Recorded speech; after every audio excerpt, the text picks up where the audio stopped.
Amados hermanos, feliz día del Señor.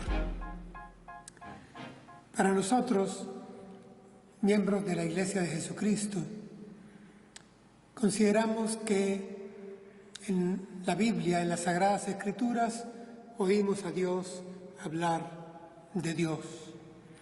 Pero también estamos convencidos de que en la palabra escrita, en la verdad revelada, también oímos a Dios hablar del hombre. Es decir, en la escritura bíblica, en las Sagradas Escrituras, encontramos grandes lecciones de antropología sobre el ser del hombre, la identidad del hombre. Pero no del hombre como quien es contemplado desde un balcón o en una vitrina o en un museo de ciencias naturales o en las páginas de un libro o en la asistencia a una conferencia en un ambiente académico o sentados en la barra de un bar. No. En las Escrituras encontramos antropología concreta. Se habla del hombre concreto, del hombre real, del hombre en la historia, del hombre en su vida social, en sus relaciones, en su comportamiento. Se le diagnostica.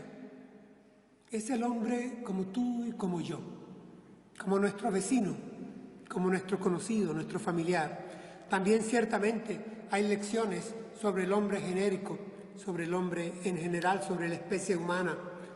Sí, en la Biblia oímos a Dios hablar del hombre y la mujer, de nosotros. Y hermanos, hoy en día es un hecho concreto, sociológico, que la nueva generación anda en busca de su identidad. Y anda en busca de su identidad desde una autodefinición de su identidad. Se han caído estereotipos, se han caído enseñanzas paradigmáticas y buscan los jóvenes, los adultos jóvenes, una autodefinición de quién son ellos, de quién es el hombre genérico, qué hace al hombre ser hombre. En realidad no lo saben, pero están bebiendo del agua que salió de los manantiales filosóficos del siglo XVIII, del siglo XIX, y que llegó a borbotear en el pasado siglo XX. Hermanos, para día de hoy ya no es secreto. Lo general es que se conciba al hombre y a la mujer como especímenes de materia pensante. El hombre y la mujer hoy en día son considerados por la mayoría de las ciencias, la mayoría de los expositores, la mayoría de los comunicadores, de los escritores, la civilización occidental en general. El hombre y la mujer es considerado como una realidad puramente biológica. Y en esto se está llevando al hombre a un plano cada vez más animal. Esto es la corriente que hoy en día es reconocida como naturalismo y a la cual habré de referirme más de una oportunidad durante esta exposición de esta predicación en esta mañana. A extremos, hermanos, de que poco énfasis se hace en el antropocentrismo de siglos anteriores. El énfasis más hoy en día dirigido hacia biocentrismo, es decir, a revisar lo importante de la vida y de la vida animal en el planeta Tierra. Es así como se ha generado el movimiento animalista, que por cierto no es un movimiento que haya nacido del campo, del medio rural, de la selva. Es un movimiento más propio de las grandes urbes, de las ciudades, de las junglas de asfalto, de las metrópolis. Estamos asistiendo, hermanos, hoy en día sobre este caballo del naturalismo a un vaciamiento progresivo y reduccionista Insisto, vaciamiento progresivo y reduccionista ¿de qué? Del valor, del carácter, de la naturaleza, de la estructura, de la complejidad, de las potencialidades, de la trascendencia, del destino y del origen del hombre mismo.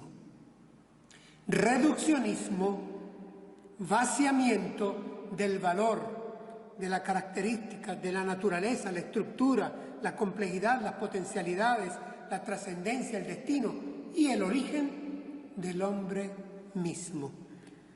Reduccionismo, vaciamiento, progresivos. Hermanos, esto lo afirmo porque en el escenario en que nos movemos, borrado por completo como actor importante Dios, borrado de la ecuación humanista, el Dios creador del hombre y de la naturaleza y del planeta y de todo el cosmos, borrado inclusive hasta del vocabulario. Dios está ausente de la realidad del hombre moderno, de la nueva generación. Esto es naturalismo puro y duro. Y hermanos, cuando se borra lo sobrenatural, cuando se elimina lo religioso, lo teleológico, lo trascendente, lo teológico de la vida del hombre, pues regresamos a siglos anteriores y podemos decir con aquellos ideólogos alemanes, homo homini deus. El hombre es el Dios del hombre. Y la naturaleza pasa a ser la única realidad en la cual nos movemos y en la cual debemos de buscar nuestra identidad. El naturalismo como corriente filosófica apoya, secunda a las ciencias naturales que vinculan al hombre a los animales. Cuando los cristianos buscamos nuestra doctrina sobre antropología y vamos a las páginas bíblicas y comenzamos por las primeras páginas, entramos en el Génesis. Hay 2 relatos de la creación, tomamos el primero, Génesis capítulo 1. En solo ese capítulo que cabe en 1 página y media, encontramos 32 veces mencionada la presencia, la palabra, Dios. He aquí gran diferencia. Para nosotros el Génesis, el origen de todo lo existente, incluyendo la preciosa realidad humana, el fenómeno humano, está en Dios. A diferencia de lo que hoy se consume en nuestro tejido social. Voy a leer de ese capítulo 1 tan solo 2 versículos, 26 y 27. Dice así la palabra de Dios. Entonces dijo Dios, hagamos al hombre a nuestra imagen, conforme a nuestra semejanza, y señoree en los peces del mar, en las aves de los cielos, en las bestias, en toda la tierra y en todo animal que se arrastra sobre la tierra. Y creó Dios al hombre a su imagen. A imagen de Dios lo creó, varón y hembra los creó. Hasta ahí la lectura del pasaje. Hermanos, un pasaje eminentemente antropológico. Su contenido es denso. Aquí se habla de la dignidad, del origen, de la trascendencia del hombre, Y sin agotar el tema, lejos de, al menos se destacan 3 elementos a los cuales me voy a referir de manera ordenada en esta predicación. En cuanto al hombre se destacan, al hombre y a la mujer, entiéndaseme bien, se destacan la semejanza, la igualdad y la diferencia. Semejanza, igualdad y diferencia. Sobre esto disertaremos leyendo la Escritura y exponiéndola. Comencemos. Entonces dijo Dios, hagamos al hombre a nuestra imagen, conforme a nuestra semejanza. Entonces dijo Dios. Hay un alto evidente, hay un alto para quien lea toda la descripción, la narración de este capítulo. Hay un alto especial en el proceso creador. Hay un momento en que se detiene la consideración para algo especial que va a ocurrir. Y ese algo especial es que Dios habrá de crear al hombre, al género humano. El vocablo en hebreo es Adam. En latín sería homo. Ambos derivados de la tierra. El homo derivado del humus, Adam derivado de la Adama, hebreo y latín. Aquí lo que se nos está afirmando, por lo tanto, es que Dios creó a la humanidad, creó al género humano, a la especie humana, a toda la humanidad. Por lo tanto, hermanos, lo que aquí se afirme como verdad revelada para nosotros acerca del género y la especie humana tiene validez universal. Validez universal. Y se nos mencionan dos vocablos: imagen y semejanza. Imagen, en hebreo selem, se traduce por sombra, copia o estatua, que tiene una íntima conexión para poder representar al original. Aquí selem es representación fiel de alguien con quien está íntimamente conectado. Selem, imagen. Pero agrega luego, ya con esto, hermanos, en realidad tenemos la clave de que hay una huella, una impronta divina que lleva el hombre en general en su ser, para poder reflejar, representar al original. No es que el hombre pase a ser el original, sino que el hombre será una copia tan fiel que pueda reflejar y representar al Creador de quien toma la vida, quien le origina. Esta es la imagen a la cual hemos sido forjados, a la cual debemos representar aquí en la tierra, la imagen de Dios, pero agrega, para precisar aún más, en una casi sinonimia, agrega el vocablo semejanza. Semejanza en hebreo es demut, que quiere decir, más bien, similitud por atributos, para poder cumplir una función. Es semejante, capaz de poder reflejar, poder representar con quien está íntimamente vinculado. Por lo tanto, el hombre ha pasado a ser imagen y semejanza de su Creador, no para sustituirlo, para representarlo y ejercer atributos que le son comunes, por semejanza. Hermanos, esto es glorioso, esto es fantástico. Semejanza, nuestro primer elemento antropológico que aquí encontramos. Es una gran declaración, es un plus que no lo tiene ninguna otra ideología, religión, filosofía, ciencia acerca de la naturaleza, de la grandeza, de la realeza del hombre genérico, del hombre y la mujer. En esta declaración de imagen y semejanza va implícito ¿qué? La conciencia, va implícita la espiritualidad, va implícita la razón, la capacidad creativa, va implícita la moralidad, el juicio estético, la eternidad, la capacidad de adorar y de concebir que hay un Dios por encima de él, a quien debe de ser interlocutor inteligente. Como dijera Max Scheler, un gran filósofo alemán, hermano en la fe, finales del siglo XIX, comienzos del XX. Leo para ustedes. Lo verdaderamente humano en el bípedo que camina erecto es solo lo que en él hay de divino. Es su espiritualidad lo que lo define y le confiere su esencia. Ningún comentario. Así que, hermanos, semejanza significa excepcionalismo, sí.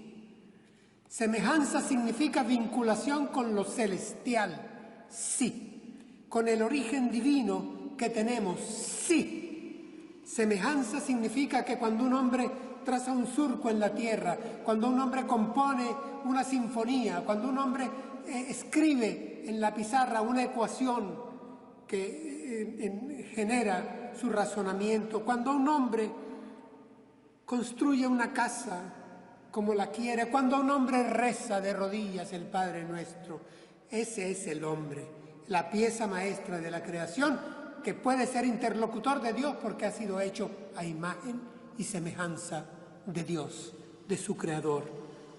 Muy lejos estamos del naturalismo que hoy impera. ¿Cómo continúa el texto?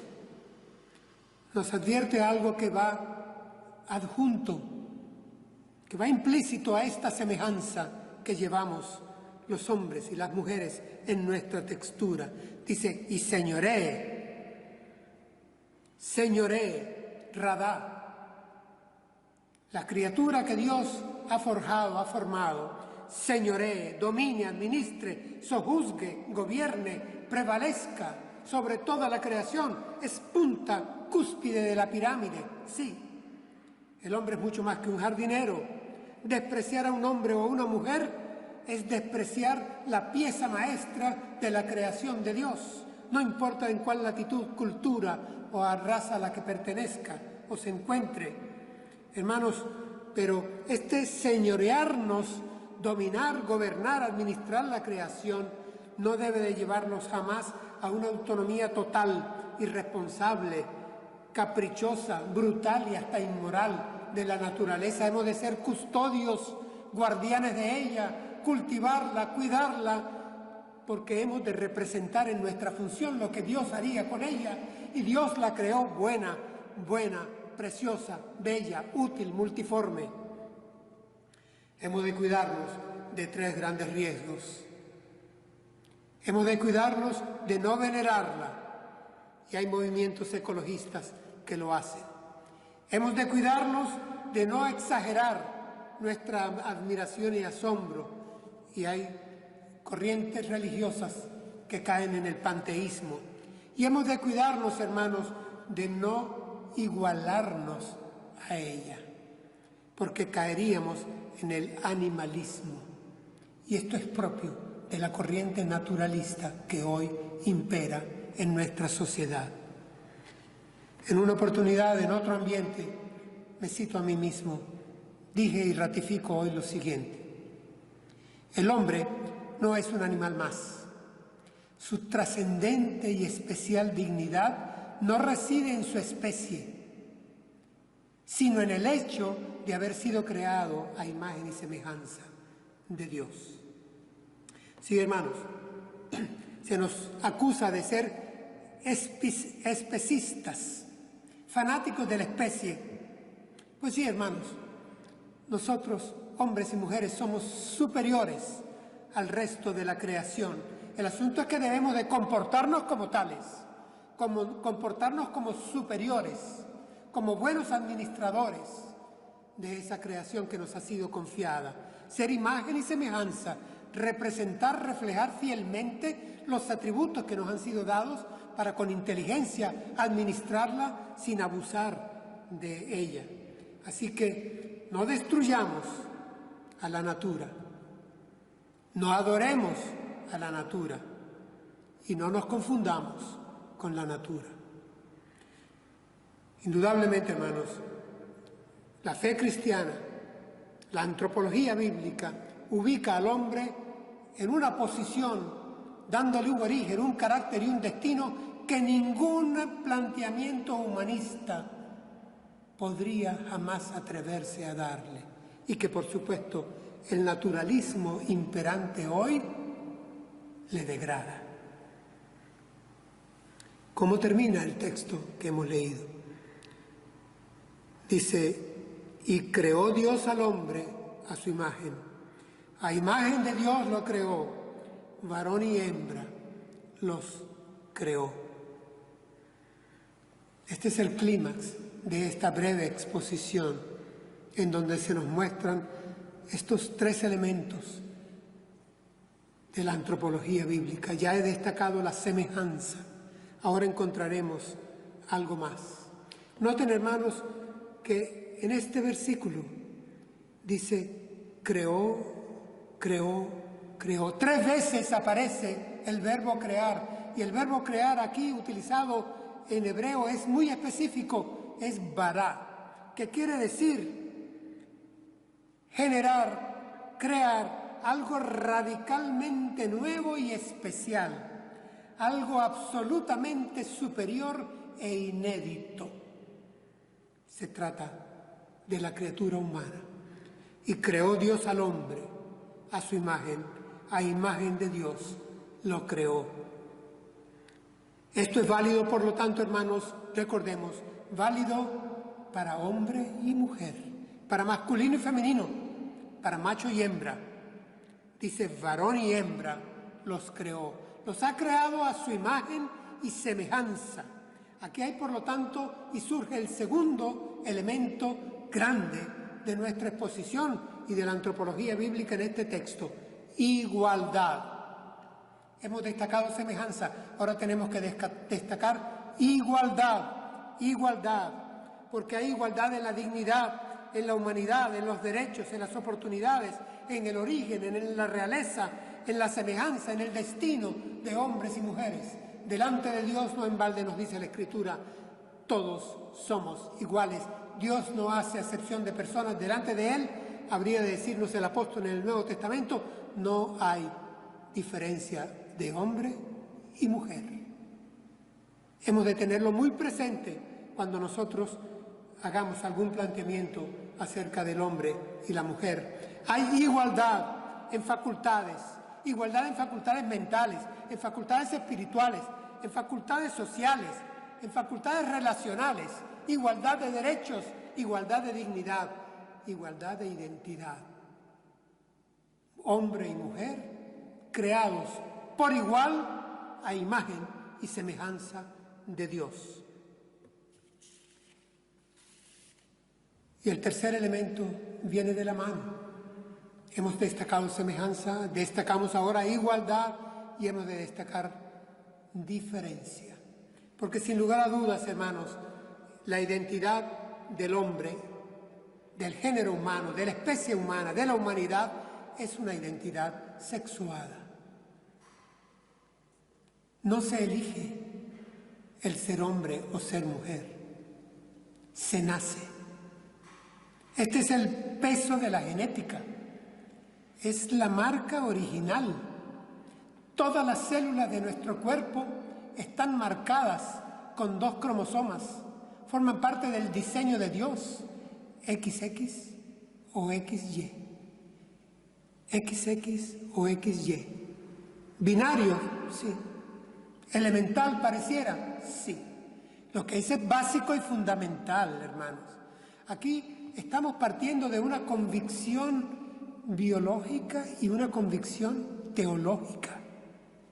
Es que, hermanos, el genoma, el genotipo, habrá de expresarse en lo que en medicina llamamos el fenotipo. Tendrá de tener una expresión en los caracteres sexuales primarios, en los genitales, pero es que también habrá de tener una expresión somática en la masa muscular, hermanos, en todos los caracteres sexuales secundarios, en todo el sistema endocrino, que habrá de inclusive tomar parte en el ejercicio de la psicología femenina y masculina. Hay incluso, la neurociencia hoy en día lo reconoce, hay incluso diferencia en la estructura cerebral del hombre y la mujer, no para superioridad de uno sobre el otro, que quede claro, es para especialidades, especificidades, que lo que hacen es lograr algo magistral, indispensable: complementariedad de la pareja. Hombre y mujer son más cuando juntos están. Hay, por lo tanto, hermanos, una preconfiguración del hombre y de la mujer desde la creación misma por parte de Dios. Y hoy en día el naturalismo ha entrado en negacionismo, queriendo negar la realidad biológica y la realidad teológica. Voy a citar a Mary Wollstonecraft, una escritora, filósofa del siglo XVIII, de las primeras defensoras de los derechos de la mujer. Y sin embargo, conociendo los límites que no deberían de traspasarse, escribió lo siguiente: la naturaleza en todo demanda respeto, y aquellos que violan sus leyes raramente las violan con impunidad. Sí, hermanos, porque hay polaridad sexual. Eso es un hecho contra el cual no debemos ir. No se debe de criminalizar la masculinidad y la feminidad. Hoy en día entre nosotros abunda la propaganda de la ideología de género. Y me gusta que la llamen así, ideología de género, porque no pasa de ser una ideología. No tiene respaldo científico. Invocan siglo XXI, invocan progreso, invocan libertad, invocan arcoíris, invocan modernidad y exhiben en el fondo una dogmática, coercitiva y escalofriante inquisición progre. Por todos los medios que les es posible, medios de comunicación, hasta medios de gobierno, de legislación, de propaganda, y quien no acepte sus nuevos ídolos y paradigmas, a la hoguera, a la hoguera. Hermanos, en la Escritura nosotros encontramos que como criaturas, obras maestras de Dios, hombres y mujeres, estamos llamados a crear cultura a partir de la natura, no a crear cultura contra la natura. Estamos llamados desde el punto de vista bíblico, desde la revelación escritural, a comportarnos como seres especiales, a recordar que somos hechos a imagen y semejanza de Dios, a recordar que hombres y mujeres somos iguales, iguales en facultades, iguales en estructura, iguales en derechos, en dignidad, en origen y destino, y que también somos diferentes para complementariedad, para felicidad de la pareja humana. Hermanos, en este pasaje de Génesis 1, nosotros leemos que el Señor, Dios, el Creador, a medida que fue avanzando el proceso de la creación, la fue calificando de buena, buena, buena. Y al final, la suma, el todo fue superior a las partes. Y una vez creada la humanidad, el hombre y la mujer, la Escritura lo califica, todo quedó bueno en gran manera. Ese es el relato bíblico, es un relato para nuestro bien y que lo recordemos siempre, semejanza, igualdad y diferencia. Que el Señor nos bendiga. Volveremos sobre esto en un futuro.